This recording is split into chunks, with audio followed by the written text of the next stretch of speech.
de Israel se defender. Blinken Ele questionou adora com maçãzinha, a né, posição Fluffy? dos ataques terroristas sofridos por Né, Israel. Fluffy? Onde está a indignação? Onde está a repulsa? Onde está a recusa? Onde está Que a neném condenação bonitinho, explícita desses menino horrores? Nós precisamos lindo. afirmar o direito de qualquer nação de se defender e de evitar horrores como esse de se repetirem. A proposta de resolução é a do governo russo e pede imediato cessar-fogo, segundo o embaixador Vassily Nebenzia, que criticou o texto americano por não pedir isso.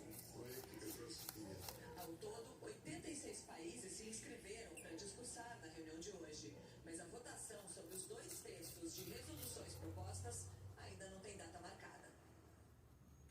Subiu para 32 o número de pessoas que pediram ajuda do governo brasileiro para sair da Que faixa de bonitinho Gaza. comendo.